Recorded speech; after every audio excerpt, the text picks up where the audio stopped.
jeez. Hey, this is Matt from the Over Manga Cast. Oh man, I was reading some manga in the bath when I accidentally slipped in and drowned, but it appears I've woken up in... Oh, no!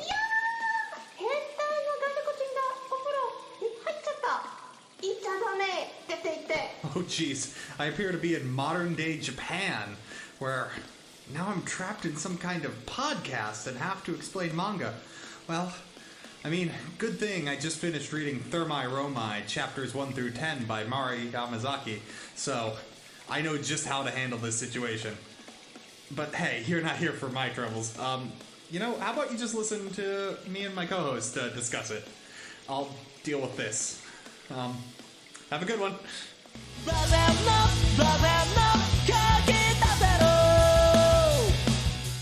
Hello everyone, welcome back once again to the Over Manga Cast. My name is Sam, and as always, here at the top of the episode, we like to talk about what our familiarity with the franchise that we read this week is. We finally got another new franchise here on the show to talk about, so there's actually some discussion here to be had. This one, for Thermae Romae, I'd not heard of it for the longest time until I went to college and joined the anime club there, the manga and anime club there, which is also how I met Matt. And Thermae Romae was a particular favorite of one of our fellow club members. I don't know if Messino liked it for its quality or as a meme or potentially both, but knowing him, it was probably both. How about you, Matt? Thermae Romae, same story as Sam. I got introduced to it at the same place. I really latched onto it as well. I watched the entirety of the Flash anime that came out about it. I think that ended up being 6 episodes with an OVA. The OVA is pretty funny because they do a completely unrelated thing where they go and solve the typical like anime trope of there's been a murder at a hot spring vacation. And our boy Lucius pops up in the middle of a crime scene. Yeah, and then after that, I read the manga because I got really into that. And this is actually one of those series that I've just read in its full entirety. So I think it's been collected as 3 special edition volumes in English. So I have not seen the movie. So I'm a little lacking on my Thermae Romae fandom cred. Well, I mean, you're better than me because I didn't even know this was ever a thing. I didn't know about the anime. The hermit over here, we're reading Thermae Romae, Gesundheit. So I think that's the answer for Jay. Yeah, never heard of this. And Jay. This is a completely new find for me as well. Just heard about it through the grapevine from Matt. So fresh take from here. Alrighty. I knew this was going to be a thing about, Rome and bathhouses and whatnot. I don't think I was quite ready for the extent of the premise, but we'll broach that in a minute as we start with our principal character, our protagonist, Lucius Modestus.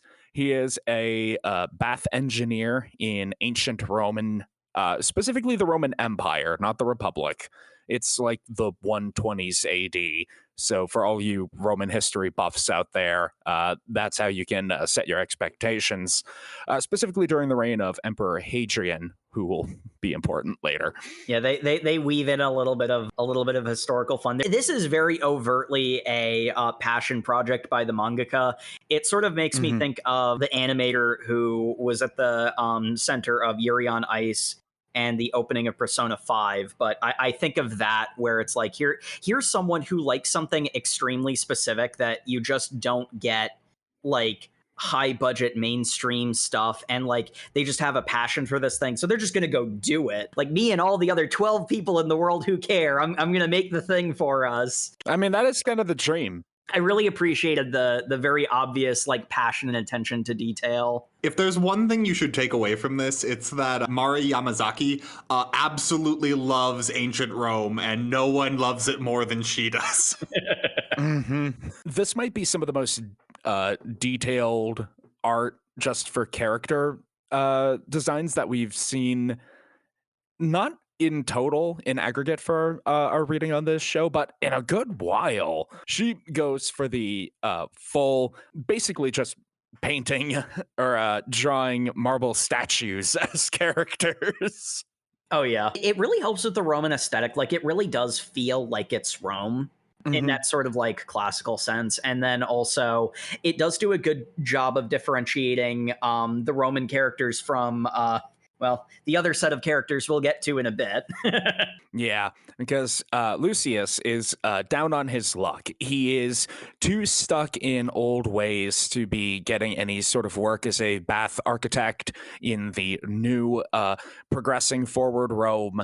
And so he has been fired from his job. And despondent, he meets up with his friend Marcus the stonemason, and they go to the local Thermae, the public bath, to relax, forget about their worries for a while. Let us be clear, though. He's not only gotten fired from this one particular job, though. It's alluded to he's been blackballed from the entire industry. Yeah, I've been blacklisted. Blackballed from the entire industry is a different thing. He mentions that in passing, and it's kind of hard to tell how serious he's being, because Lucius can be dramatic at times. He legit might have been blacklisted. It's hard to say. Our boy is incredibly dramatic. In this depressed state, he and Marcus are in the Thermae, enjoying soaking in the water. Sharing each other's worries and chatting about... The bath is a little overcrowded, so it's very hard. Lucius is very inside his own head at this moment.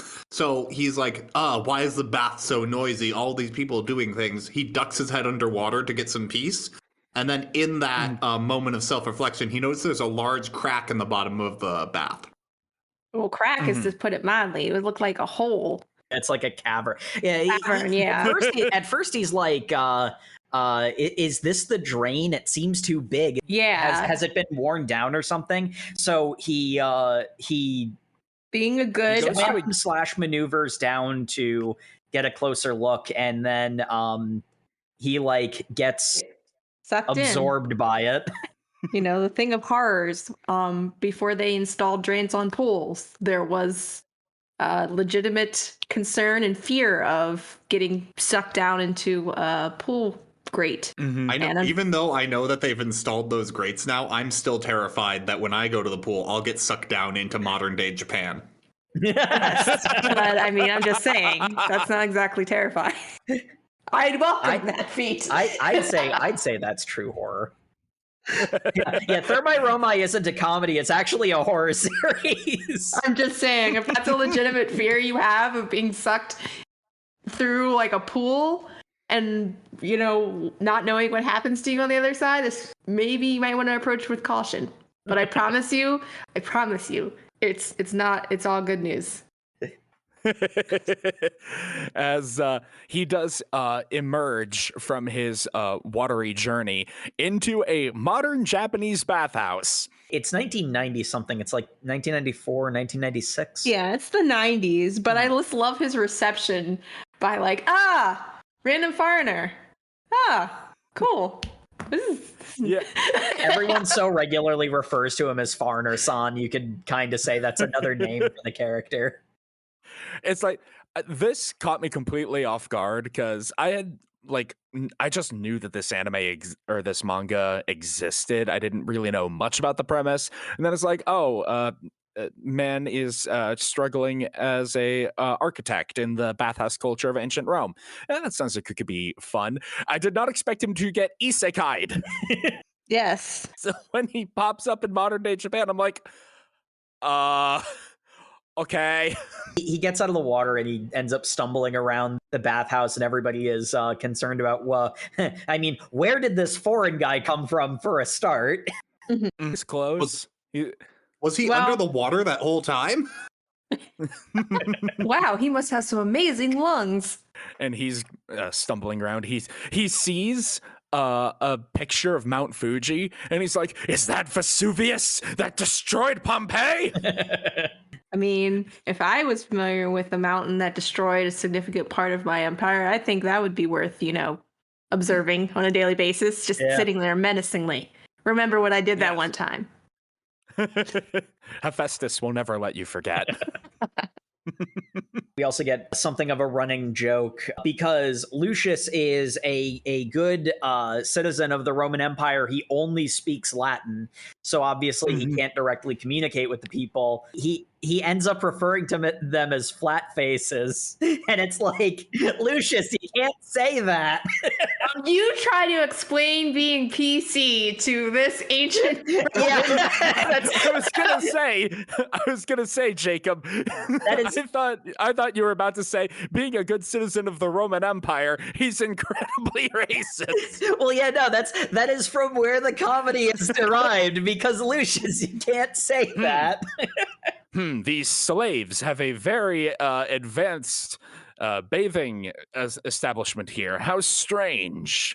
It's like, okay, I know you're literally from ancient Rome, but take it down a notch. They're trying to immerse you in the culture, the clash of cultures. I don't even know if it's just a cultural clash. He's like legitimately from a different time period. Yeah. Not really a cultural clash. He's pretty accepting. Yeah, Everyone's really accepting as a thing. He's not using it as like a disparaging thing. He's just like, oh, these people appear quite different from me. Ha! He's using it as a descriptor. Yes, he legitimately is. That is the comedy of it, because it's one of those ones where if they actually could communicate, I feel like the encounters that Lucius has would go very, very differently. He means well. He means well. He absolutely does. But Lucius, he can't say that. I mean, he's obviously disoriented and confused. He sees things like posters for what was Star Wars. I forget what it was, but like they changed like one of the letters because it's not Jaws, it's something else. Like Star Wars was like Star Battle or something, except it was very obviously the famous movie posters. It's like, wow, such intricate, detailed work. Whoever this artist is must have dedicated his life to this. And it's like, no, homie, we got printers. The friendly Japanese man is like, hey, buddy, we can't find your clothes anywhere. So you can borrow this kimono. And he puts it on like a toga, continues to examine the place. And then it's like, all right, you're clearly a bit overheated. Here, have this refreshing milk drink. And we get a bit of a food wars moment as he takes a sip of the. It's like raspberry milk or something like that. It's something with like a fruit infusion With a fruit flavoring, yeah. And then the other thing that he's shocked by is when it's handed to him, he's shocked at how cold it is because friendly reminder, refrigeration is a relatively new thing. Also, the workmanship on this glass bottle, it's beautiful. Yeah, I really feel bad about this because this is the first instance, but that continues to be a theme throughout.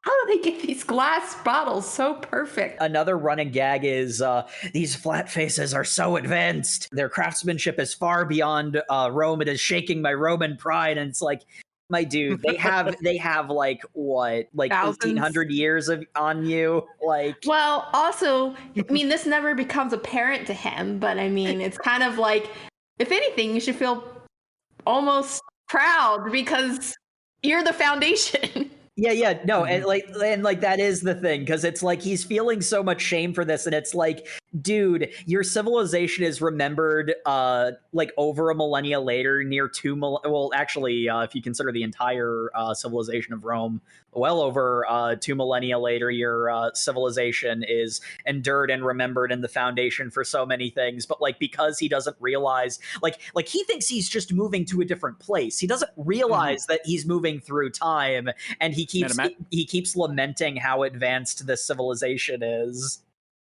Man, imagine if he popped up in the reflecting pool at the Washington Monument. That'd send him for a trip. I think you would break him. You would like legitimately break him. Considering his state of undress in almost every case, it would probably break a lot of people, but... Oh yeah, this manga is 80% naked dudes by volume. Well, again, the model for all the characters, as we've determined, has been Roman statues. So, like, yeah. Yeah. They look like they're carved out of marble. You're not going to hide the masculine form.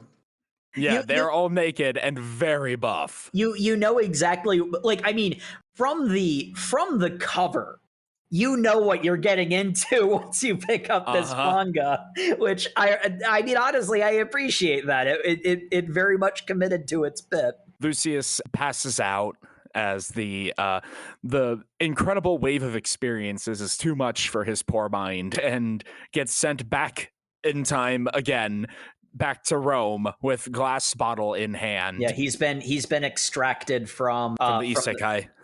He's been extracted from the bath after he gets out of the isekai because he's on the side of it, and I think it's Marcus slapping him awake. And he thinks at first it's a dream, but the reason why the reason it went with him was because there's like a little marble to prevent you from spilling. No, that's later. That's a Ramune bottle. He gets 2 bottles. Oh. Yep. Oh, I thought that was this time. This is the milk cap. No, Nope. Yeah, no, Oh, you're right. This is the thwip. Yeah, and he wants to recreate the thwip. Yep. But he awakens, realizes that it wasn't a dream because he has the bottle in hand, and he rushes off to co-opt these modern designs into Roman thermae, and he becomes the talk of the town. Obviously, he's not. My first thought here is he's not aware of the butterfly effect. No, he very much is not. I mean, the butterfly effect isn't something that will be considered for millennia anyway, but on top of that, he also is not aware he even traveled through time, so... I gotta say, I did not expect him to return to ancient Rome so quickly. I thought, like, we'd have wacky adventures of him, like, being stuck in modern-day Japan, needing to acclimate to the culture, bringing Roman bath, making sensibilities to modern day Japan. No, it goes the other way around. He takes like 20-minute day trips, 21st century Japan, and brings their stuff back to first century. I think that Rome. actually makes the plot a bit more interesting because he doesn't have the opportunity to kind of put things in context. So it's like really spur of the moment, like just little breaks in consciousness of like, did I really just see that? What? He just completely thrown in from one time to another, and I think that really feeds into the way it's incorporated back in Rome. Yeah, not understanding the context is where a lot of the comedy is plumbed from. Here's a bunch of really nice Japanese people being nice to the tourist who suddenly showed up. Where did he come from? But whatever, he seems confused. We'll help him out. The way that Lucius reacts to them being normal modern day people in normal modern day Japan, perplexing him is pretty fun. What, Sam? You were expecting some kind of Roman isekai nonsense? No, you're going to get a deep political drama about an empire of Rome, and you're going to like it. Look, I'm not complaining about what it ultimately ended up being. I'm just saying my expectations were thoroughly subverted. But yeah, it is very fun to see the kind of the monkey see, monkey do imitation thing that Lucius ends up doing, which as we advance through our reading begins to really wear on the guy. Like, he's being praised as this visionary in his own time, but he's like, I'm literally just copying people. That this can't be the true extent of Roman culture, can it? I have to copy others in order to make our own culture more advanced. It's preposterous. It's heresy. My pride cannot take it. And I'm like, home slice, calm down. I mean, also, to be fair, Rome is pretty famous for absorbing other cultures. That's kind of the reason why they were as big as they were. But, exactly. But people in the moment don't recognize that. So with his newfound fame after creating this marvelous semi-modern bathhouse, Lucius quickly becomes a much sought-after architect for Thermae by the rich and powerful, as one of the consuls, Lepidus, is like, I'm old and I can't go to the Thermaes anymore. I want you to build one on my residence. I saw that you had a mural of Mount Vesuvius. That's dumb. I've got a window that just looks at the real thing. I want to take a bath outside. What? An outdoor bath? But baths are for the inside. How could we possibly? This is also where we get what ends up becoming a bit of a running plot line, thin plot string, you might say, as Lucius, he screws off to do this job and does not tell his wife, who is mad at him for as of yet undisclosed reasons. Oh, they'll get disclosed. I could definitely say that this is a big proponent of that. Just disappearing, just noping up out of nowhere and not giving like, hey, I'm going to be working on this big project. Yeah, I think Lucius has an idea of what's wrong with his marriage, but is very narrow-minded about the other things he's doing that is wrong and also causing this. Yes, we'll talk about this later, but I mean, it's not just her being irrational. No, of course. Yeah. And there is, I mean, there's a whole chapter that goes into vivid detail. It's really funny. Yes. But that's a ways off. Currently, I don't know if it's one of the slaves or one of the workers at the like citizen workers at the house, but somebody shows Lucius that there is a nearby geothermal hot spring that overlooks Vesuvius. He's like, we should have to draw from the aqueduct. No, actually, we've got this hot spring here on the premises that you could use. A hot spring on the premises, just heated by the blood of the earth. I must examine this immediately. Strips off all his clothes. I gotta say, my man Lucius is a master of stripping clean in one panel. I see this naked.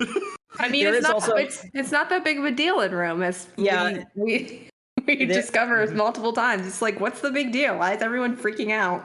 Well, yeah, that's actually what I was going to mention, is that there are a couple of different cases where it's even one of those cases where, like, you see that, like, despite, cultural sensibilities changing over time and all, like, Lucius is actually a pretty understanding and forward-thinking guy, because, he immediately recognizes, they have more of an issue with nakedness than Romans do. That's weird, but okay, I understand that's their culture. And when they women in Rome, if you will. Yeah.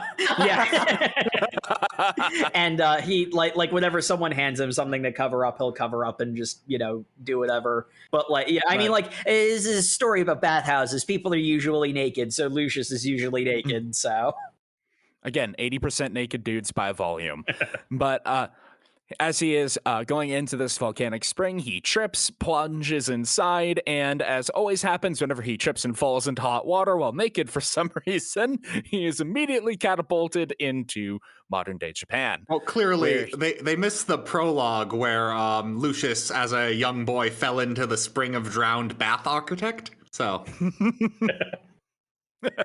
Of course. I want to know which one of the ancient Roman gods is actually doing this, just because it could literally be any of them, and all of them would do it for a hilarious reason. But he pops up in another volcanic hot spring, this time over in Japan, and very also particularly he's in the monkey one. Yeah, it's the really famous one with the snow gibbons. Mm-hmm. I remember it wasn't National Geographic, but it was something along those lines, that an old VHS tape that taught me about that hot spring.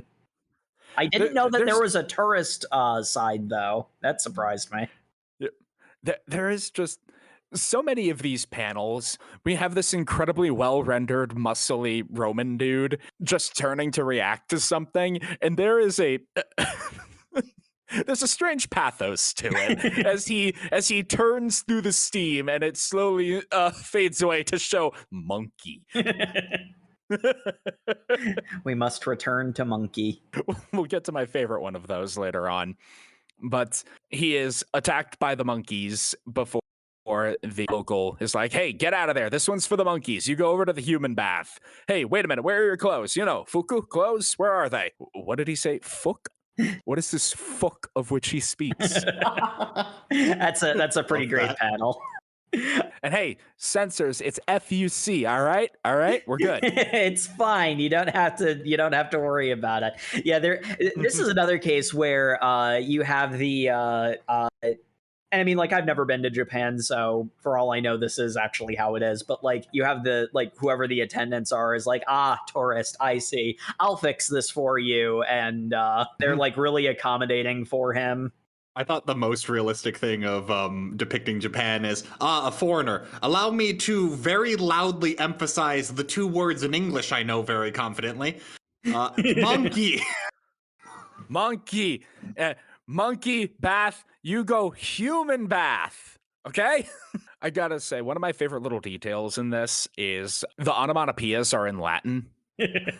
So whenever there is a like a thump or a creak or whatever, it's the Latin word for that. And then, well, presumably in the original, it's the Japanese onomatopoeia, but then it's the English one underneath it. I'm like, okay, that's good. That's a fun detail. Oh yeah, the mangaka needs to flex that she speaks Latin. Yeah. There are more than a few cases where it will have like it's diegetic thing, so it's totally not the mangaka flexing that she knows Latin. Where Lucius will say something and it'll have the Latin text, and then beneath it it'll have the translation into language of your choice, and the version reread into English, but obviously into Japanese for the original version. He goes to the human hot spring bath and meets a nice old couple there who teach him several more of the joys of Japanese bathing culture, including sake and spa eggs. Ah, yes, the spa eggs. And it's got my favorite thing I see in Japanese cooking manga, where it's a spa egg, he's eating it over plain rice, and his reaction is, "This is by far the most delicious thing I have ever consumed." And I'm like, buddy, I get things can have like a homely quality and be like tasty, but you are describing a very simple flavor in like the most intense face possible. I mean, that's the thing that's appreciated. Like, simplicity is, in a lot of cultures, considered delicious. Like, being able to taste the simplicity of it, not having to add other flavors and spices and other things, just having it. Yeah, it's really hard. It's egg and rice. It's really hard to articulate.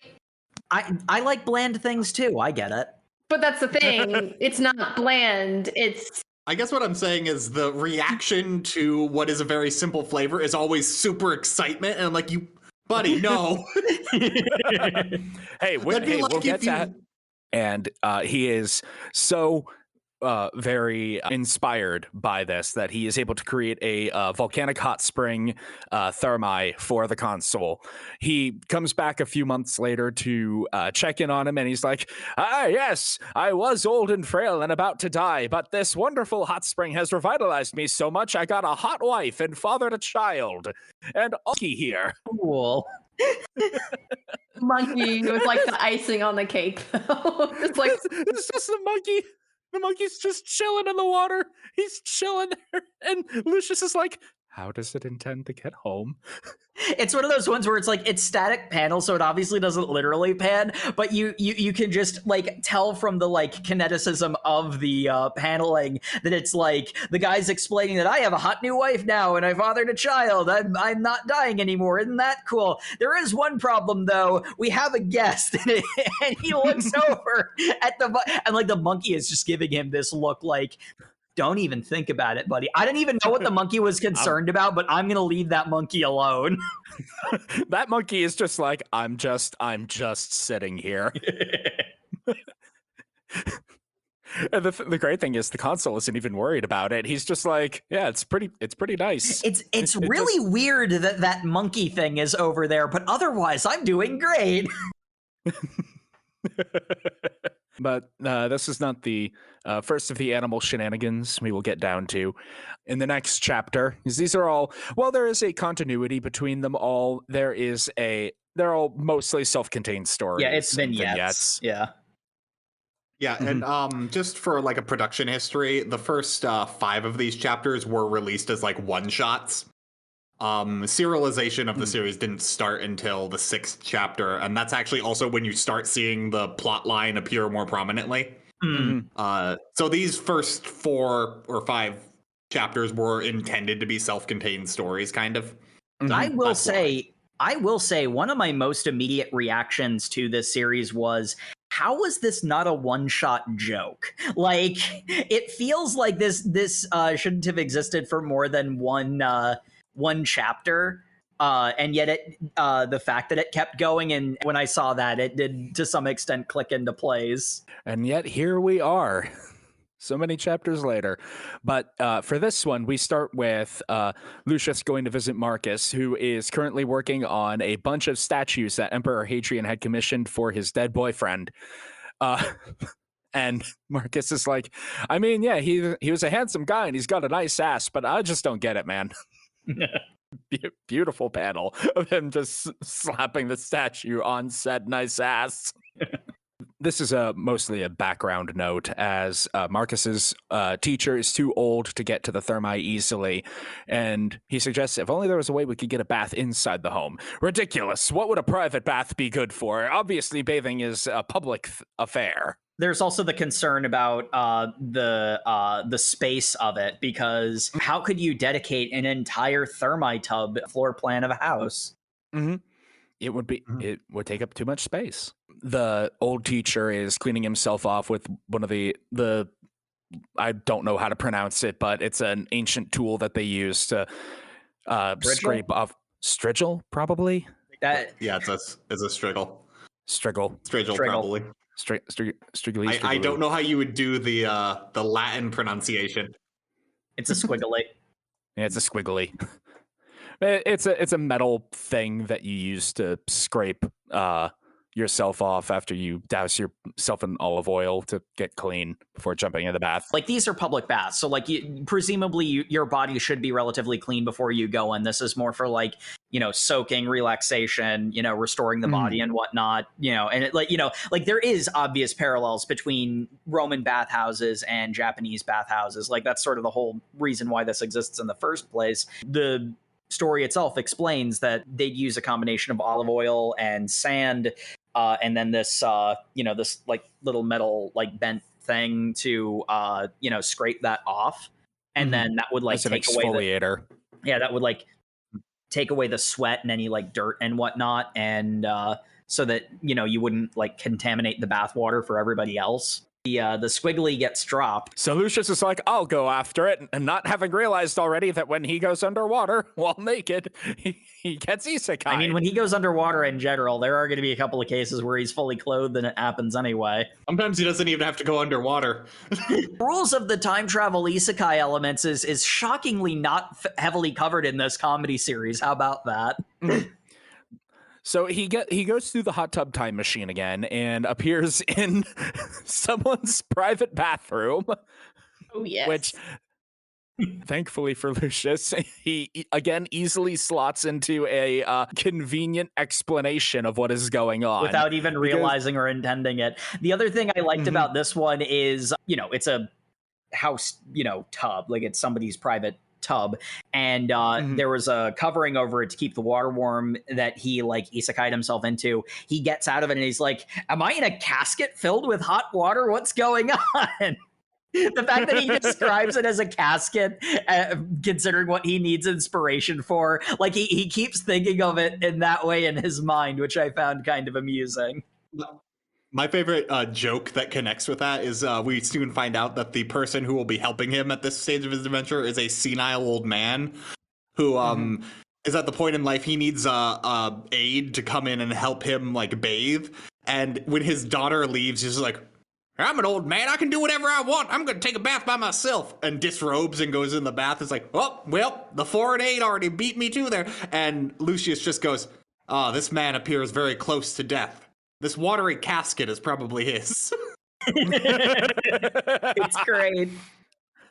But, of course, not speaking any Japanese, the old man, not speaking any Latin, I suppose, the old man is not able to communicate with Lucius what the this is my favorite interaction. Is just neither of them speak the other's language, and they're both just naked in the bathroom, and this old man's just like, yep, this naked guy looks like he's gonna clean me up good. I bet you got family overseas you're sending money back to. Well, just go ahead. Yep. I mean, maybe it's just a cultural thing. Hey, Sonny, you seem to be a bit new to this. You're not really helping me out with the whole bathing situation. Here, I'll demonstrate a few steps for you in a convenient manner that you could use to take back to your home and perhaps teach people there. You don't understand. He's making his life better. He's helping him. Yeah. So he gets walked through the basic steps of like helping an old person wash themselves by like washing their back, and then like the shampoo crown where he's just like, oh, he must be an emperor. A crown? Is this elder their king? And it shows like a statue of an emperor wearing the laurel crown. And like this realization causes him to like step back, and he starts getting woozy. An old man in like the quickest he's moved in this entire panel, goes like, "Oh, Sonny, you look like you passed out. Some beer." And I'm like, "Old man, where did you get that beer? Do you just keep beer?" I mean, yes. Don't you? What were you planning to do with your foreign aid, man? You just had a six-pack? I mean, yes. I mean, Crack open a cold one? the best part is Lucius isn't even like passing out necessarily from the heat. He's just so amazed by the ingenuity and the advancement of these strange foreigners, and how could Rome be so backwards compared to them? And How he's could we be so dramatically far behind? he's dramatically flopping out on the floor. He's like the sloppy he is. He's like deeply fascinated by like a hand sanitizer dispenser, and he just like cannot get over how technologically advanced it is. My favorite panel is him squishing a shampoo bottle, staring at it and going, "My Roman pride is once again shaken." He's looking at it so intently. It's just a kitty cat bottle. It's great. This Oh my God. this section is a gold mine for Lucius overreacting panels. If you need a new influx of reaction images, read chapter 3 of Thermae Romae. You'll be set to go for life. But yeah, as Lucius is nursed back to health with that, I assume cold, but maybe it's warm. Who knows? Japanese beer. I mean, the old guy is senile, so who knows? Is he senile? He seems pretty with it. Yeah, he does not know his daughter's name. Well, do you know your daughter's name? Check in. You're right, I don't. You got me there. This is, of course, a completely even playing field because, in this case, both of the daughters are already born, right? Yeah, obviously. Yeah, that would be how that would work. With that, he is revived back to ancient Rome, and I think we actually get him a bit of a time skip too, because I think it like immediately jumps back to when he's finished the bath. Because the consulate or something is coming to pick up the statues from Marcus. And while he's picking up the statues of Antonius, he's just like, "Hey, what are you making there?" He's just like, "Oh, it's a crown for bathing."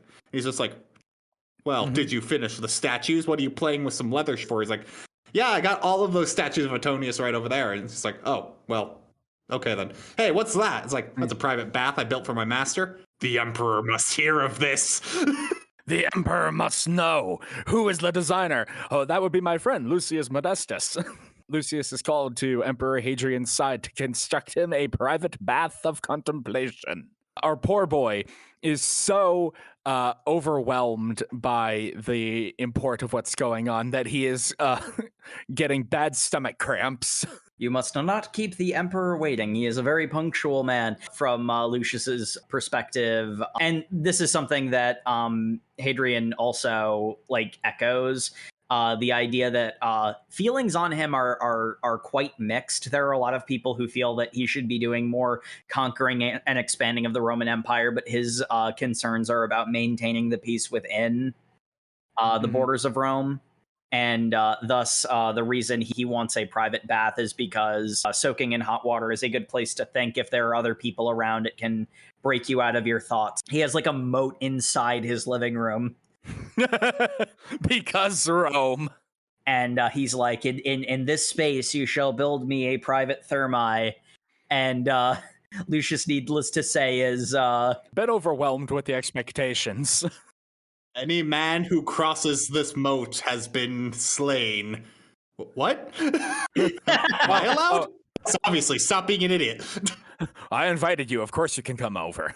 As part of the shenanigans, Lucius once again falls into some water and appears he for some reason decides he has to like inspect the moat or something and just dives in, and even the attendant is like, what are you doing?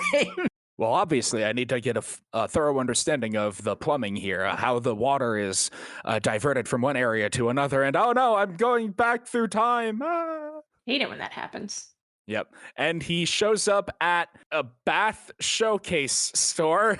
It's like a luxury bath kind of showcase where they've got like a bunch of different appliances and setups. And this is the most work I think they put into a setup. Yeah, because we get another character. It was the first time we had a one of the people of Japan actually like get a name and a motivation. Mm-hmm. I think Mommy was her name. Yeah. I felt so Her- bad for Mommy because she's like, oh, foreigner coming, but I don't even know English. Good thing he's Italian. Her boss just goes up to her and it's like, well, the guy was supposed to be here at 3 and it's 3:45 now, but they're weird about time, so just, we're gonna leave and go get lunch. No support at all. This poor girl. She handles it well, though. Also, he doesn't speak Japanese at all, so good luck. Like, you can do it, kid. We believe in you. Well, an Italian pops out of a bath. Well, proto-Italian. Yeah. Lucius pops out completely naked, of course, pops out of one of the baths that is labeled for display only. Lucius is not the kind of man who displays only baths. He is a connoisseur. He's an architect. He has to get a very thorough examination of every bath he comes across in order to further expand his repertoire. And that's also the rationalization that this poor saleswoman is going through in her head. It's like, he must be very dedicated. You are correct. That doesn't make this a normal situation, though. But foreigner-san, could you please cover up? Hands him a bath towel. Mm-hmm. Toga. And she shows him some of the luxury bathing, modern setups. Appliances, a TV in your bathtub so you can watch the Discovery Channel. She can't get the sound to work, which is why Lucius just sees a video of a jellyfish, and he's like, they have an aquarium in the wall. How hedonistic. is she mocking me? By showing me this? Do they think that they can spend so much on such a frivolous thing that not even Mighty Rome could? The classical Roman view on hedonism. He is insulted by the flex, not that it's too much or anything like that. Yeah. Oh, I must flex twice as hard when I return to Emperor Hadrian. Which he does. He does, yeah, but not before he is subject to the famous Japanese super toilet. Yeah, he gets stomach cramps because he's so nervous. Experiences the magic of the super toilet. I have yet to meet something equally as comparable. I miss it. A good old B-Day. It automatically raises the lid and plays some music, and he's like, how many slaves do they have working for one latrine? The punchline of this bit is the bidet, but the fact that there is a toilet that opens its own lid and plays music, that's a little extra Japan, I'm not gonna lie. I will pay for the extra gladly. Beautiful. Fair, but why does each latrine have its own room? Do they not understand sharing the news of the day with the man sitting next to you as nature takes its course? Yes, they understand. They as a society have decided they don't want that. Yeah, fair. I'm gonna side with Japan on that one. So as he blissfully fades away with the joy of the bidet upon his nether regions, he returns to Rome. Cuts to Mommy outside the bathroom waiting for him to come out, and her boss shows up. What are you doing? The Italian, he doesn't call him the Italian. He uses the name. I just don't remember what it is. He's like, he's here. Buongiorno, signorita. But he's been in the bathroom. There's no one in the bathroom. Ah! We have to recall this is what I feel in her defense, that one of her coworkers did express some concern when she was leading Lucius away, and she's like, do you want me to call the police? So I mean, if she had to get someone to vouch, know that her coworker did see some dude that she was with earlier. Yeah.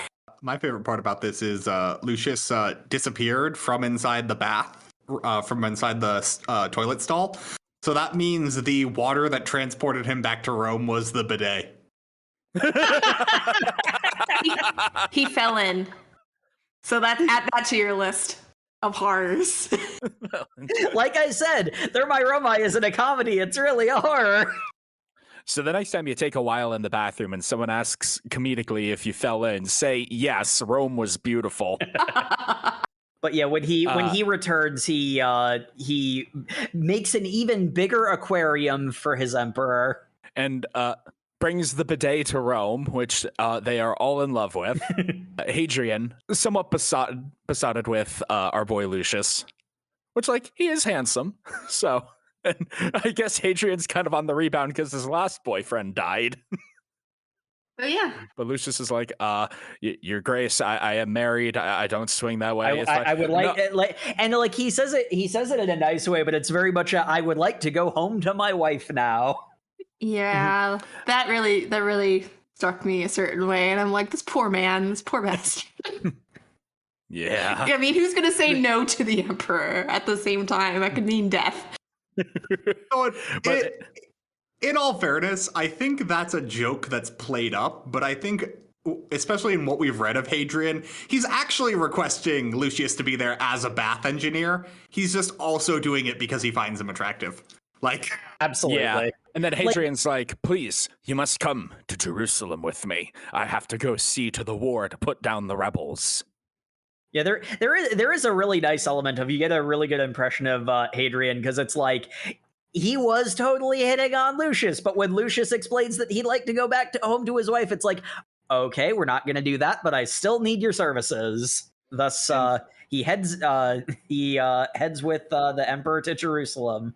Yep, in order to put down a rebellion.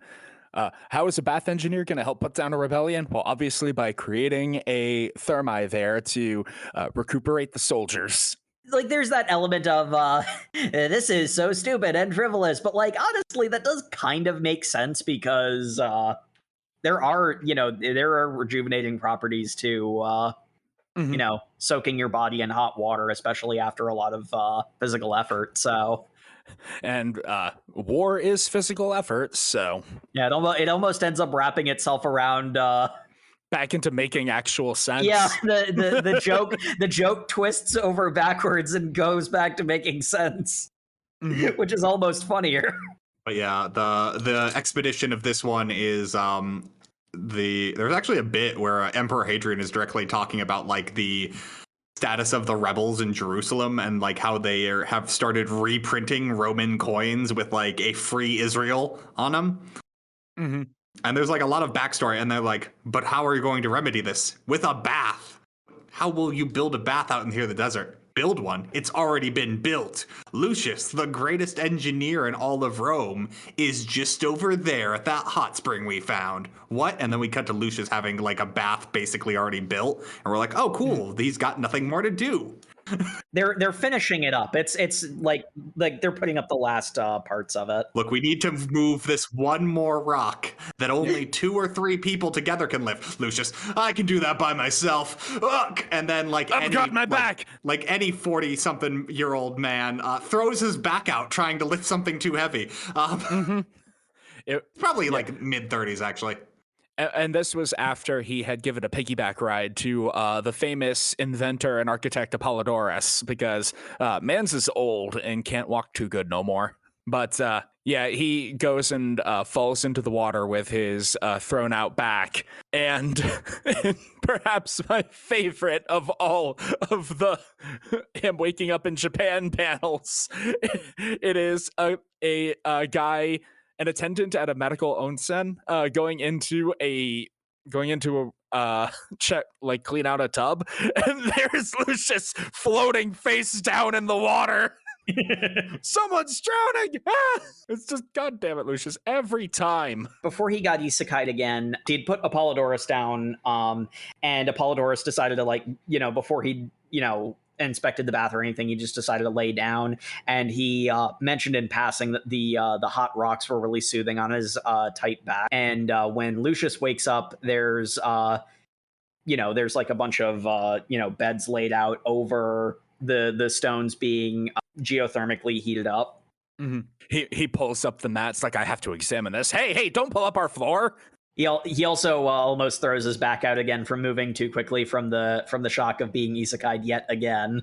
Because every time something happens, he has to sit up incredibly quickly going, oh! We get a little bit of a brief dialogue scene before we cut to Lucius. And, like, you know, there are people mentioning that, like, there was a guy who fell off of a truck and...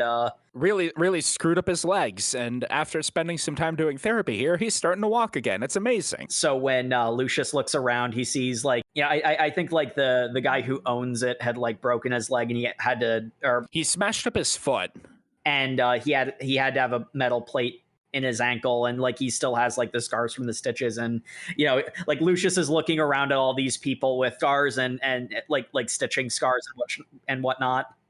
And they're like all medical. It's like it's all medical procedures, but he's of course like, oh, this must be a place to recuperate for their bravest and strongest warriors.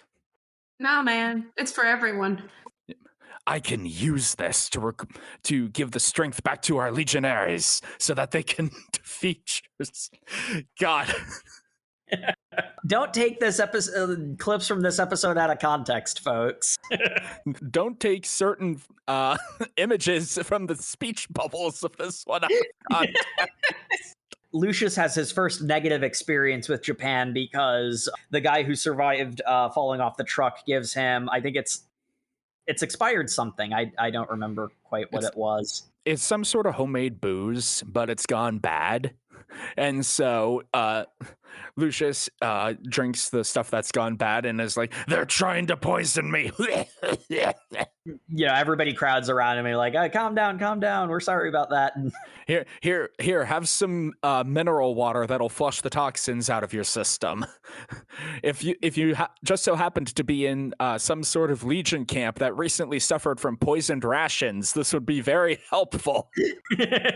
Lucius and some of the other people, including the guy who had given him the bad booze, he's like, man, I'm really sorry about that, fella. I'll get you something better next time. And where did he go?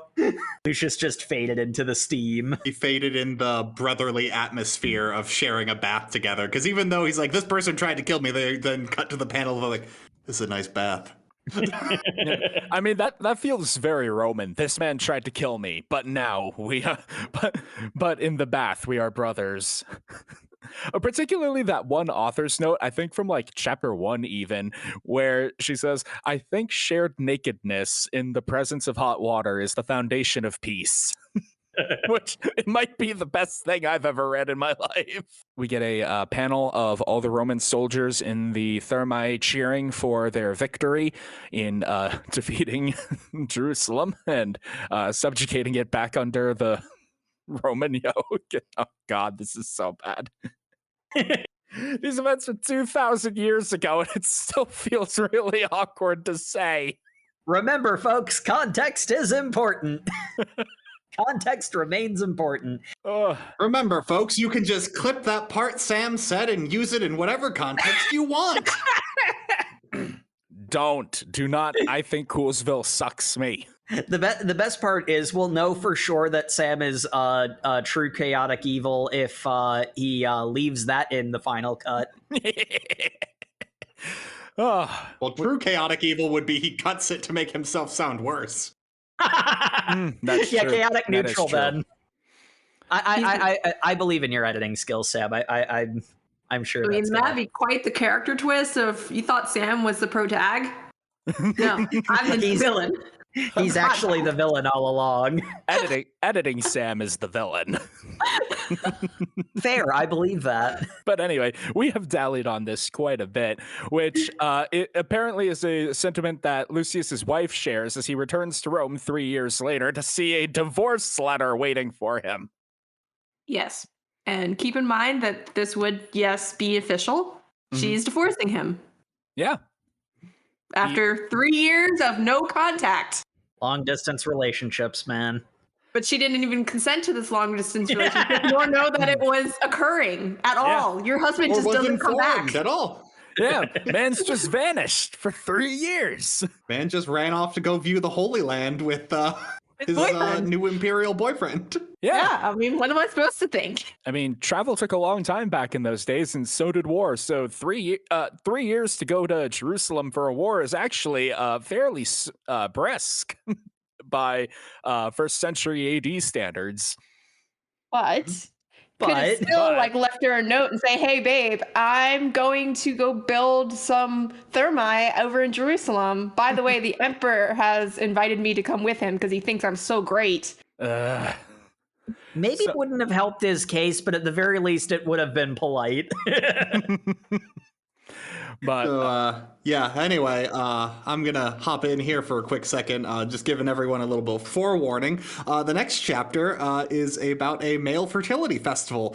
So, be warned. This is Europe. But okay, we don't even want to get into the what is that? The maypole in Sweden? That whole thing? Oh, yeah. It's vivid. It's very vivid. It's vivid. There are many, many phalli. Take that, the two people I know that have downloaded this from Stockholm. It is very vivid. There are many phalluses in this chapter. It disturbs Sam's sensibilities. I enjoyed it. It didn't disturb my sensibilities. I was just unprepared. I was not prepared for this chapter to start off with Marcus working on a statue going, the bigger they are, the better they are. My favorite bit about this chapter is reading the author's notes for it, where she goes, this was the first chapter of my manga in syndication, and some people tried to dissuade me from doing a chapter that might turn off so many new readers. I didn't listen. Well, I'm not gonna lie. The one who would probably be the grumpiest about it would be the old grump over here. And in all honesty, there's one moment that I raised my eyebrow at, but generally speaking, this is a very like it had a very clinical, like National Geographic kind of this is an element of another culture that isn't yours. Like, obviously for the Japanese audience, it would be a matter of this is another culture that is surprisingly similar to yours. But like, from a third party perspective, it really did it was really It was kind of insightful. For as vivid as it was, and that's the best word to describe it, as vivid as it was also quite tasteful. And I actually, it's one of those ones where it's like, if I had to explain to someone that I was reading Thermae Romae, I'd be concerned. But just on my own personal experience of reading it in the privacy of my own home, I thought it was one of the better chapters. Like, I gotta say, these are some of the most tasteful dick jokes I've ever read in a manga. Really? I mean, you're not wrong. As we start off with Marcus giving the god Priapus a giant dong, a magnum dong, you might even say. And his master is like, that might be a bit too big. And it's like, what are you talking about? He's the male god of fertility. He needs to be well equipped if he's going to protect the home. Yeah, okay. Anyway, it's getting late. You should probably head home. You don't want to run into ruffians in the middle of the night. I've got my lucky charm. It is a necklace that is like 4 penises. I know a guy who visits a fertility ritual priestess every time he goes out whoring, and he's 78 and just fathered his 12th child. Speaking of fertility issues, let's go check in on my boy Lucius, because his wife divorced him a couple months ago, and the entire house smells like wine. He's slumped in a corner. There's shattered jugs everywhere. How you doing, buddy? And Lucius is like, Marcus, my wife left me. I'm so alone. Also, did you know she had a shrine to penises in the corner? My wife had a shrine to penises in the corner. I mean, she really... Never mind. Go ahead. She really wanted a baby, but I spent so long at work, I just could never get it up. And then she was so overbearing about it, I crumbled under the pressure. The talk of being with her intimately made me shrivel on the vine. She did so many things to try to increase my virility. She made certain foods. None of it worked. But yeah, I love how both Marcus and Lucius are just talking about how, like, his erectile dysfunction is the problem. Like, buddy, it sounds like you had a lot of problems in your marriage that you're blaming on your erectile dysfunction. Mm-hmm. It's good to know that that through line goes all the way back to the Romans. Yep. People have always been people, no matter how much we wish it were otherwise. A person's a person, no matter how small. It was nothing about the size. I'm just quoting Horton here, so I was gonna reiterate, context is really important, folks.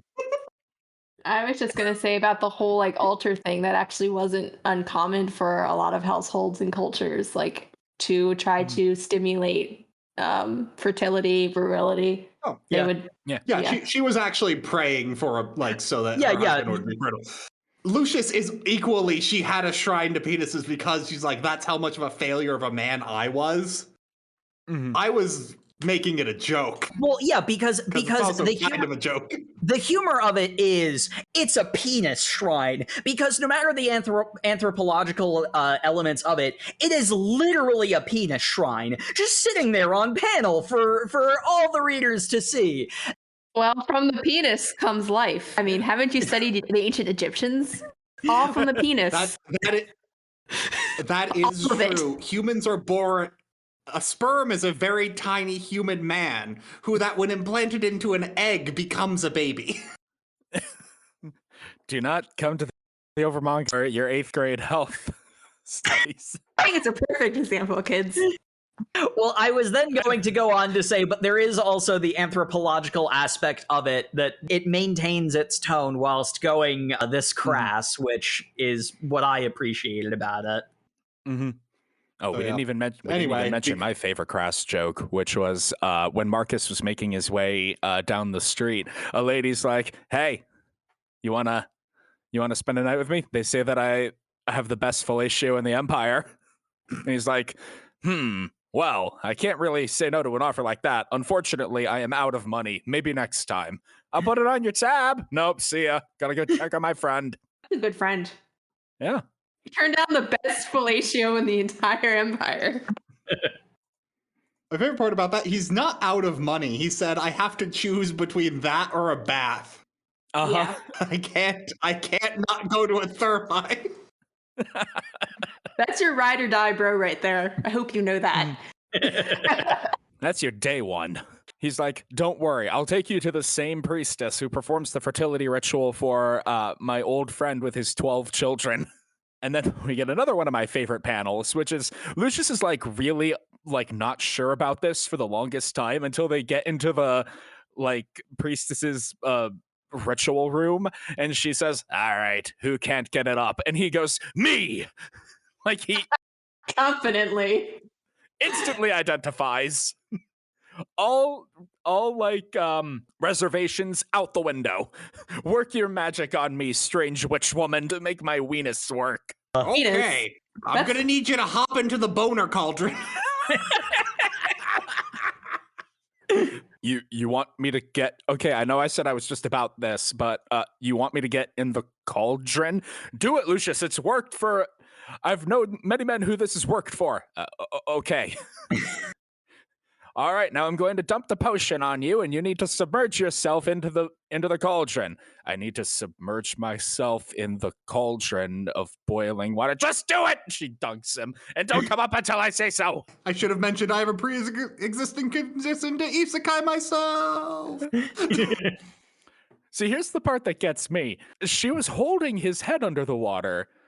Does this mean he doesn't disappear from Rome? I think no time passes for him when he probably. because every time he comes back to Rome, it's always like when he left. I think it's a short amount of time passes, because usually like he's out of the water and people are like, you were under there for like a whole minute or something like that. Like it's something that like seems plausible to them. Again, it doesn't go deeply into the details. But anyway, he ends up being isekai'd into a hot spring that is having a Konsei festival, which I don't know much about, but the author's notes in here led me to believe that it is a traditional Japanese fertility kind of festival where they worship Yeah, that seems pretty overt from the narrative text itself.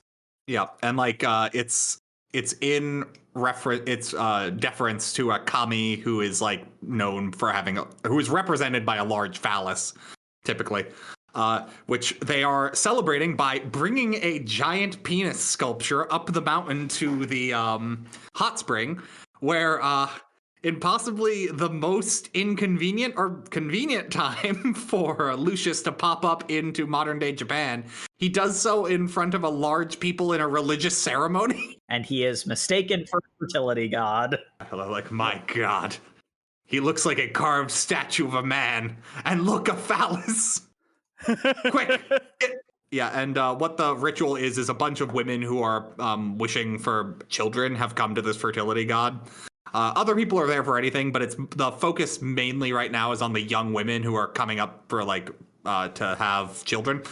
And there is a ritual where they ride the floating penis in the hot spring. Man, does Lucius have a moment of I did not understand I had this fetish, but oh no. He had an awakening, a very great awakening. It's a very human moment, just having that thing done. Who would be into this? I'm into this.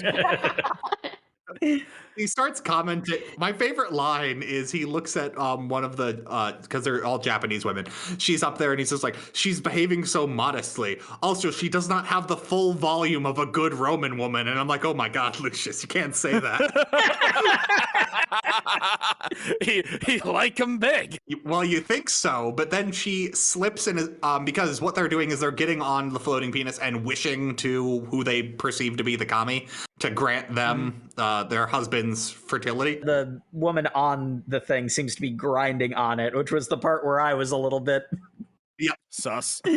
I'm going to assume that's part of the festival. Yep. I have no evidence to the contrary, so that's what I'm going to believe for my own sake. And Lucius is watching this like debatably erotic act and is just going like, this is interesting. Oh, nope, she's falling off. And he grabs her. And while he like touches her arm, she makes a like, oh no, gasp. And you just see an awakening in him like, oh no, I'm into this. Oh no. And then my favorite panel is we get the crowd of people going like, he's growing. No, it's the old lady who's like, behold, it rises. And all the people looking through, I can't see it through the steam. There it is. And they all tackle him and he falls into the water. But then my favorite panel is he pops up out of the cauldron. He turns around full frontal and says, Marcus, look at me. And Marcus, by God, you're ready. Marcus is a bro. We must make the 4-day trip to where my wife is. Buddy, if it's lasting that long, you need to call your doctor. Like it says it right here on the bottle. That's my favorite part. He needs Marcus as a witness. We need to tell my wife you saw me have a boner. Buddy, she thinks you're gay. I don't know why you think this is going to solve the problem. Marcus gonna test to my virility. Yes, he's good to go. Because yeah, they managed to track down his wife at her family home. I guess it must be her family home because the way this scene plays out, it wouldn't make sense in any other way. Yeah. Oh yeah, no, they mentioned that it's her family. Yeah, it's her family home. So he meets either with his former mother-in-law or one of her female relatives or something and says, hey, is my wife home or whatever. And then in the greatest reveal ever, she refuses to talk to him, not through a chest-high wall. And, you know, he does his big speech. Marcus is like, yep, he's got a boner, all right. He can do that for you. And she's like, oh, you poor thing, you don't understand. And she goes to the door. I'm already like 8 months pregnant and I remarried last year. Sorry. But no. You go have fun with Emperor Hadrian, my little worker ant. No, I'm not homosexual. Please, Livia. Which makes me think, like, she's already remarried, right? So, I mean, like, would she not be in her husband's house? He got really lucky is what I'm trying to say. Yeah, that she was visiting her family home. 3 years is a long time to be away at war, homie.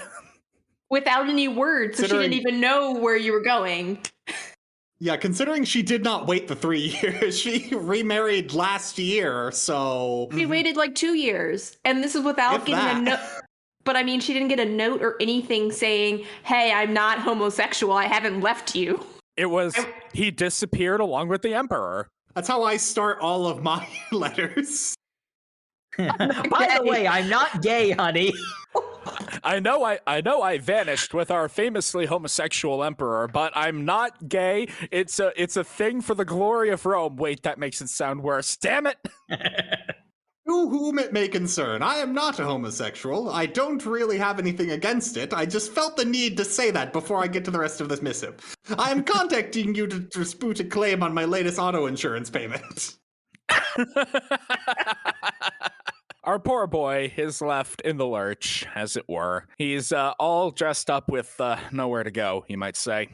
He's all boned up with nowhere to go. That's what I was alluding to, but thank you, Jay. Look, this I'm here chapter for. does not hold anything back. Why should we? You know what? You're right. The only thing we don't get is a full glamour shot of the virility in action. And frankly, I applaud Yamazaki Sensei's restraint. You think this is Dick Fight Island? You gotta pay extra for that. Yeah, you're right. That being said, listeners, should we review Dick Fight Island? Moving on. It's time for more classic Roman racism. Well, this I isn't mean- really racism is the problem. Yeah, that's Yeah. Well, okay, it's time for more culture clash, I suppose. I'm just saying, observing people's cultural differences does not immediately equate to racism. Yeah, that's true.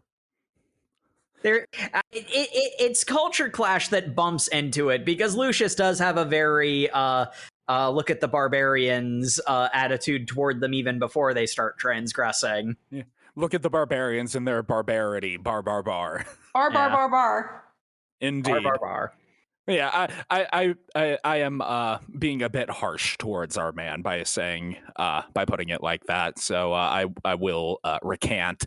But he is working on repairing an old classic Thermae, and there are when a group of auxiliaries that served their 25 years in the Legion to become Roman citizens enter, and they are not acquainted with the manner of bathing as a Roman should, and so they are making quite the ruckus. They're washing their bodies and clothes in the bathwater that's supposed to be what you soak in after you clean yourself off. Lucius, unable to face this affront to proper Roman bathing culture, goes and tells them off about it, and gets punched in the face by a big, strong Germanic man. And of course falls in the water. Falls in the water, so he wakes up in a public bath in Japan again, where he is then confronted by several big, strong Russian men who look suspiciously similar to the Germanic folk. The same trio with the same hairstyle. Mm-hmm. We only know they're Russian because that comes up later, because one of them is a former champion Russian fencer, Vladimir. Yeah, because Lucius, in defense of his Japanese friends he made by being a good bath neighbor, jumps up and challenges one of the Russian guys to combat, where he grabs the broom. Makes sense, but dude gets like a pallet to use as a Legionnaire shield. It's one of the seats that you're supposed to sit on when you wash yourself off before going in the bath. Mm-hmm. Gotcha. And so he squares up like this and starts fighting them. It seems bigger than it should be, was something that I noticed, but I did see the legs of it that give it away. Gotcha. But he squares up and starts fighting Big Man before he's like, wait a minute, this is not honorable. Here, take this broom. I will grab the other one and we will resume honorable combat. At which point Vladi squares up in his fencer's stance and is like, this fool, he will learn. And of course Lucius is like, what a peculiar fighting stance. Truly, he must be a great warrior from his own land, and that's where we get he's a champion Russian fencer. As one of the people in the bath runs to go get somebody to calm down this, it apparently takes 5 minutes of brutal combat. It takes 5 minutes to come back, so it's probably like a quick exchange where they both hit each other, because by the time bath attendant has returned... After earning each other's respect in combat, Vladimir is like, screw this, I'm going back into the water, I'm all sweaty now. Lucius finally notes the sign on the wall that tells you proper bath etiquette, and he points it out, and he's like, there, you have to do that. And Vladimir's like, wait, is that what this guy was so angry about? Because all of the words on the sign are in Japanese, but it has images to go along with it. The fencer sees that. He immediately backs down at that point, and that's when Lucius is like, oh, he simply didn't understand. Now I see the problem. Yes, if we make it so that despite the language barrier, we can explain the proper way of taking the bath, even these uncouth barbarians can learn. And that's why there is a bit of that grandpa, you can't say that energy with Lucius, despite the fact that it's more of a culture clash thing. That's what I liked about when he heads back, and like the real thing that you take up was the Germanic auxiliaries. When they're initially told you can't do that in the bath, their reaction is, no, we're free Roman citizens. You can't tell us we can't be here, because they're getting initially defensive. And their like objective is not we're doing the wrong thing. It's like, wait, no, we're allowed to be here. We are Roman citizens. Stop. You're kind of being a microaggression here. And they're like, no, come on. We're all just guys. It's a misunderstanding, lads. Here, look, I'm going to have my stonemason friend carve a series of pictograms to depict the proper way of doing a Roman bath so that everyone can understand despite any language barrier. Because, like, this is an older bathhouse that was, like, on its last legs, and they don't have the money to renovate it. Plus, we've gotten new clientele, and that's when the Germanic auxiliaries come in. The older people who had been, who had always frequented that bath. So even though it's, on its last legs, they're still going there. After we get these pictograms up, we get a cute little scene of those, like from Rome Romans and the Germanic auxiliaries having a conversation and, like swapping stories and stuff in the bath. I like Roman women, so I come to Rome. And the day was saved by proper bathing etiquette. Anyway, it's time for invasive species. As we start off with Emperor Hadrian attending a Colosseum. He seems very upset. He's going through a headache, and he kind of makes an offhand remark to Dionysus. Tell the people to shut up. I require silence. And Dionysus is like, buddy, you can't do that. That would be bad. Hold on, I'll see what I can do. The emperor requires this. And everyone's like, what? And then for like a brief moment, everyone's confused and then goes back. And then Hadrian's is like, yeah, sorry, I kind of went out of sorts there. I'm kind of been having this problem where I forget who I am and what's going on. And like, oh, Hadrian, you're not doing too well. He's like, yes, I'm very aware I'm not doing well. I want to go back to my home. I want to go back to the Nile. The Nile was nice. I got a crocodile and I brought it here. I think it's the reincarnation of my boyfriend who drowned in the Nile. He's got a bumpy water puppy. Yeah, even the croc is sad now because this is not a conducive environment for it, Your Grace. You have taken a cold-blooded reptile from a famously very hot area and brought it. Admittedly, Italy isn't cold or anything, but you brought it to Rome. So that's still I'm so sad. It appears sick. I remember when it was healthy enough to bite the hands off my slaves. Emperor Hadrian. What? That was an accident, right? Anyway, moving on. I would like a bath that reflected the glory of the Nile. Emperor Hadrian, please. I need answers to this. Instead, Lucius decides he'll inspect the condition, the aquarium Thermae he had built, because there was some mention that it's not operating properly. And this is also where we start getting the through plot line of the Emperor Hadrian's health was kind of briefly mentioned before, but now it's really coming into the play that he doesn't feel like he's got long to live. He's having like bouts of like dementia and a lot of just bad things. And he's like, I want to see the Nile once before I die. And that's where Dionysus comes in and is essentially like, yes, he's basically said he's going to adopt me and make him his heir. I'm really cool. And then Lucius is just like, you're right. We should build this really cool Nile thing. Should we talk about it more? And Dionysus is like, no, I'm going to try and hook up with this slave. You do you, buddy. And he's just like, he's a womanizing idiot. And then when he comes back, he starts coughing and he's just like, and he's got mysterious protagonist disease. So he's a sickly womanizing idiot. Rome's doomed. I need to make sure Emperor Hadrian lasts longer. Otherwise, the Empire is screwed. He is examining the aquarium. He gets blasted in the face by the water pressure, and because he's been submerged in water, poof, our boy is back in Japan. And this time, the rare case where he actually has clothes on, which is good for where he pops out. Because in his most unique isekai experience yet, he is in a crocodile cage in a zoo, and we have a potential tragedy in the making as a small boy is like, Mommy, there's a weird guy in there. Oh, I think he might just be a zookeeper. He seems really scared, like the crocodile is going to attack him. Oh, he must just be new at this. As Lucius is scrambling over the cage, screaming, help me, help! we get a nice image of a bumpy water puppy coming up to say hello. That lady was willing to just watch him die. Oh, no. She was like, come on, let's move to the next exhibit. Like, to be fair, what was she going to do? Get somebody to help, maybe? I don't know. But anyway, this doesn't perturb Lucius for long because, new plumbing technology of these strange people. I must learn more about it. How are they keeping these crocodiles so happy in this obvious farm that they are using to raise them for their flesh and not some sort of recreational thing? I see. They pump hot water through the pipes to heat this area, and that allows them to grow these exotic plants as well. And a janitor comes over. Hey, buddy, you want a banana? I'm not supposed to give these to customers, but too bad.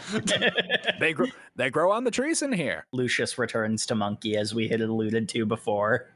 Another bit of a Food Wars moment when he samples the banana. As there is a solid page and a half of him describing a banana in the most flowery terms possible. It is creamy yet satisfying. It is sweet. There's nothing sour about it. And with this hard outer skin, I can consume it without sullying my hands. This is truly the height of luxury. Is this what the Emperor dined upon as he floated along the Nile? Want to talk about a butterfly effect? That's some invasive species right there. He is at least now cognizant of when he's about to get isekai'd. So as he is being sucked back into Rome, he's like, I have to take it with me, as he's desperately grabbing for the banana he dropped. I need to take its seeds back so I can grow them for the Emperor.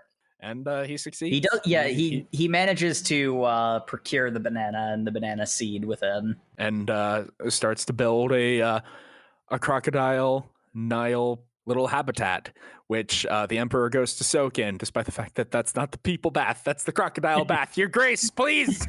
He just wants to be with his bumpy water puppy. That's fine. That's the true Florida life right there. And then the chapter ends on a bit where Salonius is banging another lady and crushing the banana crops. Because of course.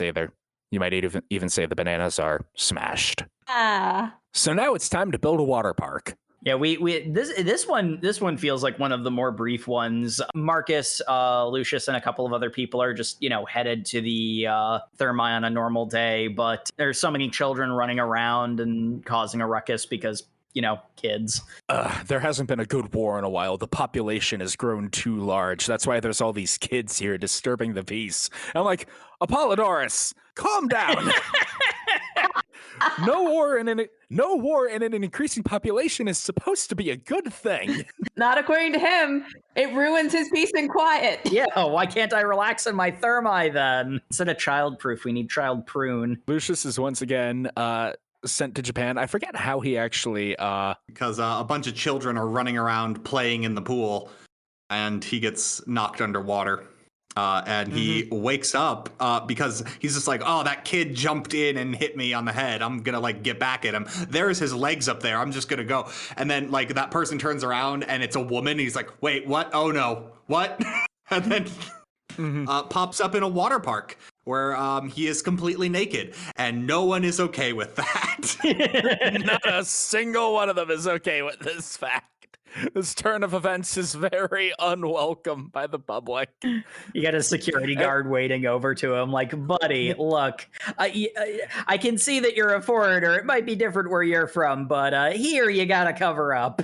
And he's like, why is he handing me a towel? I'm trying to examine this strange artificial waterfall, and people keep falling down it and hitting me. Ah! He gets slapped by like 3 different people going down the water slide. And he's like, why on earth are they flinging themselves down this waterfall? I must test it for myself. As he goes and very seriously goes down the water slide and experiences tremendous terror. It's like 4 slides, and there's like child, extremely serious Lucius. Who starts screaming as if he is enduring the trials of Sparta.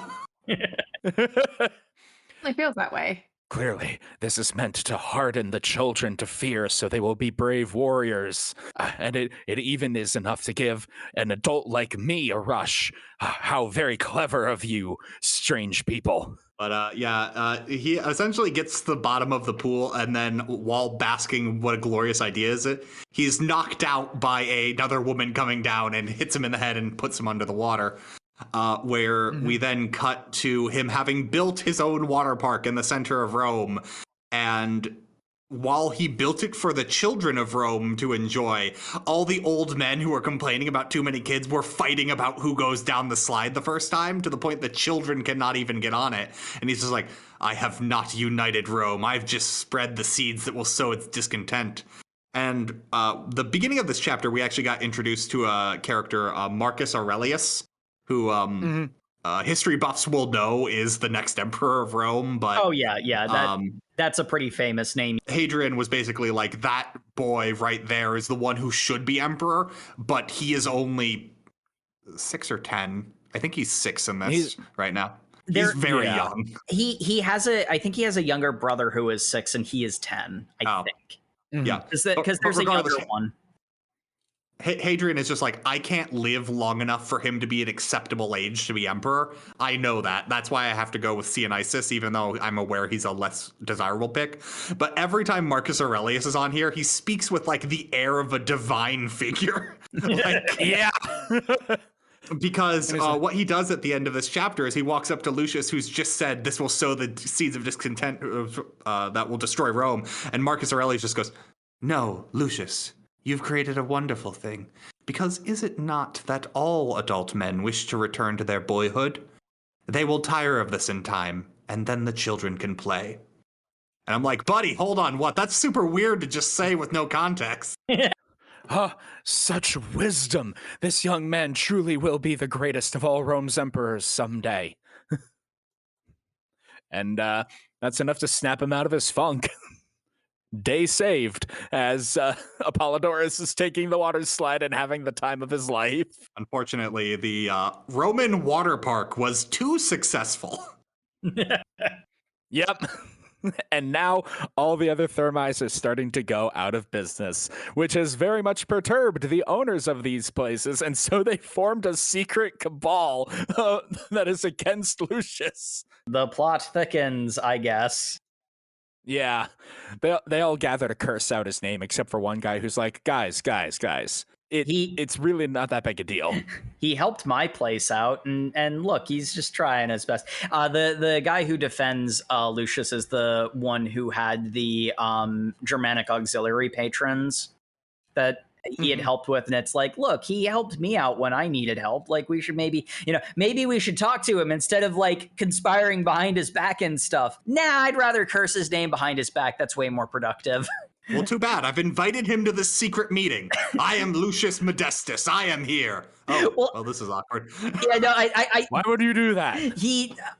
the way that Lucius mentions it is almost like they claimed that it was like a meeting of all the Thermae engineers, but they had like given him the wrong location because it was really a hate Lucius club, and Lucius is like, man, I had a hard time finding this place. That was really weird. I think what happened was they had a second meeting he was invited to. The panel does not make that super evident, but they are meeting in the same location on a separate thing because they're like, maybe we should just talk to him. He seems like a reasonable guy. And anyway, he breaks into tears upon hearing that he would be putting older Thermae out of business because Rome is not just, he focused too much on the future of Rome that he disregarded its past. And this cannot be allowed to stand. Tradition is important in the Empire of Rome. Some of these Thermae have been standing since the days of the Republic. So, what can I do? I have to go and soak in one in order to try and find out what can I do to help. I can't allow my reckless absorption of this strange other culture to destroy the Rome that I love. Oh, a bird got in here and pooped on Apollo's head. I gotta go deal with that. I tripped again! As is tradition, and he pops out in an equally dilapidated Japanese bathhouse. Bathhouse from Chapter 1. Yeah. Oh, that's right. Yeah, because he mentions, I didn't notice the first time I was here. I was so shocked, but this place is in disrepair. There's mold everywhere. It seems that I have not just brought the innovations, but also the problems of this advanced culture to Rome. I've made such a terrible mistake. And then he goes out into the lobby and sees that people are still coming in spite of it all. It's a stamp book. It's like one of those like little coupon books that you get. Yeah, it's you see them a lot in like business unions where they're like, yes, we'll have people visit all of. Like you see it a lot with breweries and like coffee shops where like visit all of us, we'll get a different stamp at each location and then you get a prize for going to all of them. Like it's. And in this one, it's visit all the baths. But what happens when you visit all the baths, Samuel? You get a t-shirt! And this is enough for the small child who has been dragging his grandpa all around, I can only presume Tokyo, to do this. Whatever city they're in. I think they mention in passing what region it is in one of the chapters, but I didn't retain it. They use this game to even get the youth interested in these old Thermae. How ingenious. Another strange beverage. Because we have recently received the title of Master of the Baths, we're a round of drinks for everybody. Here's a ramune. You get a ramune, and especially you, foreigner-san, you get a ramune. I don't know what this is. Why is there a marble in it? It's preventing me from drinking. Oh no, see, you have to hold it level so that it doesn't block the mouth of the bottle. How ingenious. It's so you have to hold it at a level where you can savor the taste, and it's so refreshing. How did they get it in there? Oh, my finger is stuck. He has to slink away because he's embarrassed that he got his finger stuck in the bottle. Well, he actually runs to the bath because he's like, well, maybe if I run it under some hot water, oh geez, oh no, and then slips on some soap. Because that's why you don't run near baths, people. Because if you run near baths, you get isekai'd into another time and place. Sure, that's what we'll call cracking your head open. I think that is what isekais call that. Anyway, he goes back to Rome, brings this idea with him, and it's incredibly popular because he also weaves Roman polytheism into it by having each Thermae be like the Thermae of a specific god. And so that's another like little marketing thing that the Thermae can push to get people to come over. My favorite is the Venus Thermae is staffed entirely by beautiful women. And that is enough to get several men to go there. Of course. Not go into the Bacchus Thermae where they give out free wine? I'm like, buddy, your business is doing bad. I don't understand how free wine is. Look, I'm sure it'll be fine. It'll even out eventually, probably. And we do see one person complete their stamp book and get their Roman toga graphic tee. I am the master of baths. Long live me. He's very pumped about it. Yeah, and yet again, Lucius Modestus has revolutionized Roman bathing to the point that we get a little bit of ending bit where a mysterious figure in the background just goes, Lucius Modestus, you need to disappear. Dun, dun, dun. The plot actually thickens because the important element is that very publicly Lucius's achievements have been being attributed to Dionysus, to make him seem cooler. He takes on a more Roman sounding name when he is officially adopted. He got adopted at the beginning of this chapter, didn't he? We kind of skipped over that. Yeah, and that's also where they establish that, like, hey, Lucius, all the stuff with that you're doing with the Thermae, attribute it to this guy, so that people, because it's like Hadrian knows that the Senate is not going to like this guy. They're going to pick through every bit of his history, and they're going to find every bit of his history, and they're going to like him even less. But we need him until Marcus Aurelius is of age. So get the people on his side so he can be protected from the Senate's machinations until Marcus is old enough. Lucius has to disappear, and that is where we ended our reading. Oh man, that's a ride and a half of a manga. So, favorite Thermae for everybody. Which one of his innovations was your favorite? Personally, I think the or the one I would most like to visit would probably be the first one that he did.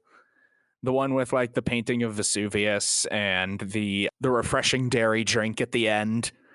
It seemed very pleasant. Going for very the relaxing. Going for the aesthetic there. The aesthetic, yes. I don't care about all that mineral water, thermic hot spring stuff. I just want to chill with a nice aesthetic. Matt, how about you? Which Thermae was your favorite? Oh man, oh no, the phallus worship one is really good. Although, as far as Thermae go, he's literally just boiling in a soup. I think if I had to pick like a story overall that I appreciated the most and like had a bunch of fun bath jokes in it, the private bath with the elderly citizen, I really love that one. Yeah, that one was also good. Jacob, how about you? Favorite Thermae in the sense of which one I'd want to go to. I'm not gonna lie, I'm a sucker for water parks. You know, I'm not gonna I'm not gonna pretend that I'd totally be sitting right next to Lucius, arms crossed, overly serious, because I mean, yeah.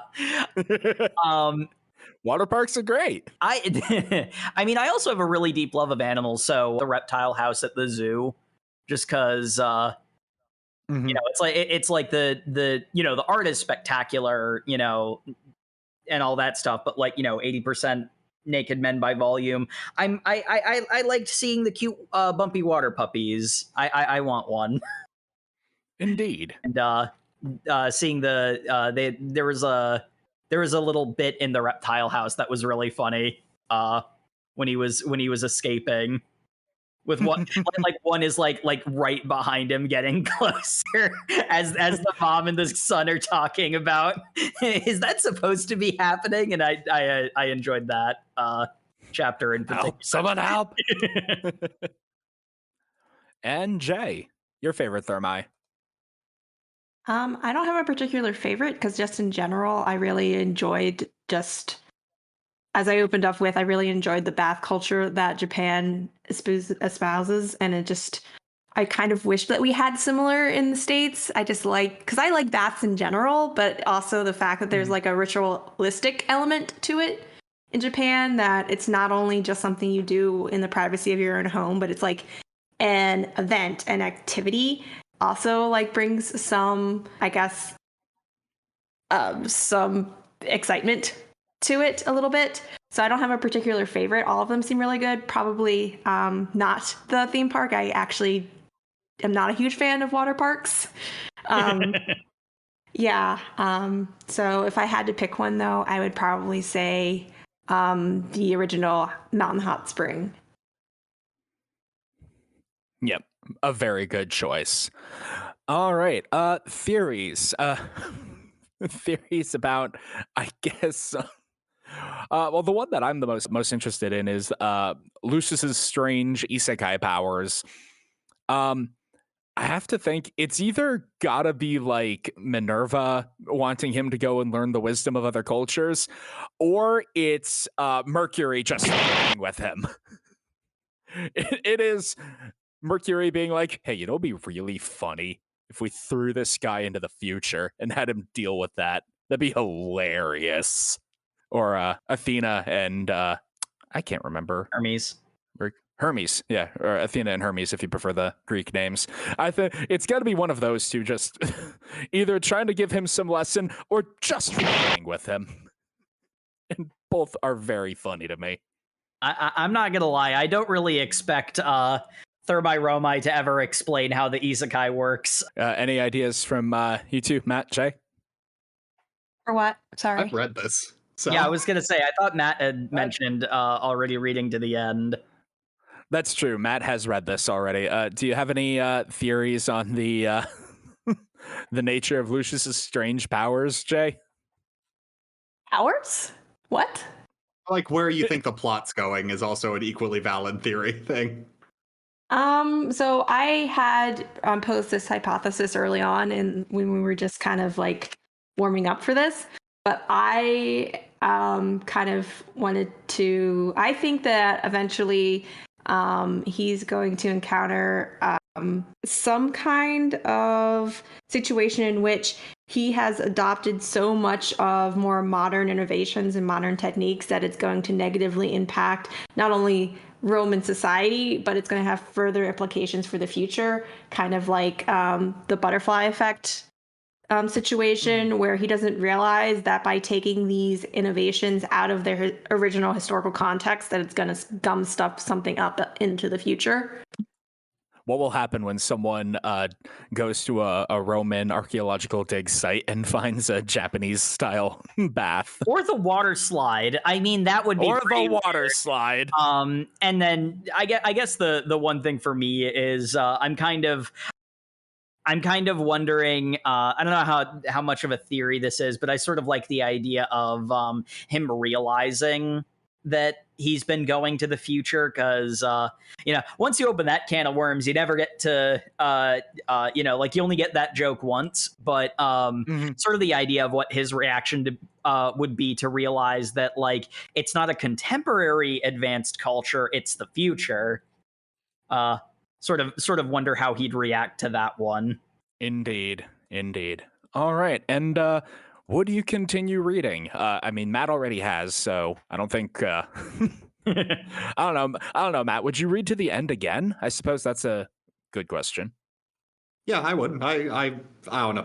I think it should be obvious. I'm excited for the new anime that's coming out. I watched the original anime, despite the fact it was a Flash monstrosity, and I've read all the manga. So yeah, I would. All right. I think I'd continue reading. I don't know if I'd be like super dedicated to it, but if I'm like, hey, I could use a laugh, I'll open up another chapter. And I mean, it is very funny. So I enjoyed it in that regard. I might read a little more every now and again for the lulz. How about you, Jake? Well, they are very much the kind of jokes where it's best to pace it out. And since Matt had read this before, he mentioned that to us, so that was very nice that I knew that last minute marathoning it was a bad idea, and that definitely helped my enjoyment quite a lot. So those looking for a recommendation, that's something worth noting. Mm-hmm. I will say I wasn't bored by it.